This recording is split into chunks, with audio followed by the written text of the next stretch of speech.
त्यांचे नेते शरद पवार साहेब असतील, उद्धव ठाकरे असतील, यांनी जे घालवलं आरक्षण, त्याचं प्रायश्चित्त त्यांना करायला लावलं पाहिजे. ज्यांनी मराठा समाज आरक्षण देऊ शकत नाही, ही जी पवार साहेबांची भूमिका होती पूर्वी, त्यांच्याबद्दल आपण त्यांना मला वाटतं जाब विचारला पाहिजे. मराठा समाजाचा विश्वासघात कोणी केला? जे 2.5 वर्षाच्या महाविकास आघाडीच्या काळात घडलं नाही, आरक्षण जे दिलेलं 16% जे मान्य देवेंद्रजींनी दिलं होतं ते सुद्धा यांनी घालवलं आणि कुठल्या प्रकारची कार्यवाही झाली नाही. जी कारवाई झाली आरक्षणासंदर्भात ती मान्य शिंदेसाहेब मुख्यमंत्री पदावर आल्यानंतर सुरू झाली परत पुन्हा. जरंगे पाटलांना या निमित्तानं विनंती आहे की माननीय फडणवीस साहेब मुख्यमंत्री असताना दिलेलं 16% आरक्षण हे आतापर्यंत कोणत्याही मागच्या मुख्यमंत्र्यांना जमलं नाही, हे त्यांनी करून दाखवलं. एवढे 58 मोर्चे राज्यभर निघाले, लक्षावधी आमचे बांधव मराठी बांधव रस्त्यावर होते, कुठे अनुचित प्रकार घडला नाही. अति शांतपणे आपले मोर्चे झाले आणि सरकारने सुद्धा त्यावेळी मोर्चे व्यवस्थितपणे हाताळले. आता 2.5 वर्षाच्या महाविकासामध्ये मी काल म्हटल्याप्रमाणे जिथे त्यांचे नेते शरद पवार साहेब असतील, उद्धव ठाकरे असतील, यांनी जे घालवलं आरक्षण, त्याचं प्रायश्चित्त त्यांना करायला लावलं पाहिजे. देवेंद्रजीवर टीका करून आरक्षण मिळणार नाही आहे.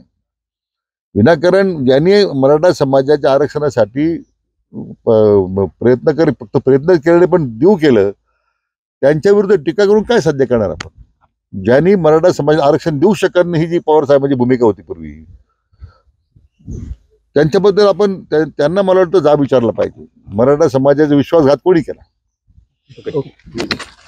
आहे हे ओबीसी वाले विरोध करत असताना ओबीसी मधून नाही, तर मग हा प्रश्न नेमका निकाली कसा निघू शकतो? असं आज मुद्दा ओबीसीच्या मध्ये आरक्षण देण्यातच नाही आहे. मुद्दा काय आहे की हैदराबाद गॅझेटरमध्ये ज्यांचे दाखले जर असतील कुणबीचे, तर ते देण्याचा संबंध आहे.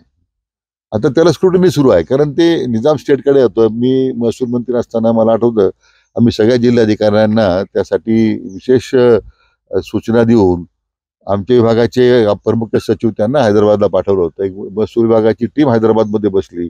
सगळे जुने कागदपत्र आम्ही उपलब्ध करून घेतले. आता जी नव्हते आपल्याकडे उपलब्ध नव्हते ते सगळे उपलब्ध झालेत. आता त्या जवळजवळ त्या सगळ्याची स्क्रुटिनी करावं लागेल आता. आणि ती स्क्रुटिनी करताना काय निकष असावेत, काय कोणतं धोरण घ्यावं, म्हणून ती न्यायमूर्ती शिंदे साहेबांची समिती आहे. त्यामुळं सरकार जर भूमिका नकारात्मक असते तर आम्ही या इतकं पुढे गेलोच नसतो. जे 2.5 वर्षाच्या महाविकास आघाडीच्या काळात घडलं नाही, आरक्षण जे दिलेलं 16% जे मान्य देवेंद्रजींनी दिलं होतं ते सुद्धा यांनी घालवलं आणि कुठल्या प्रकारची कार्यवाही झाली नाही.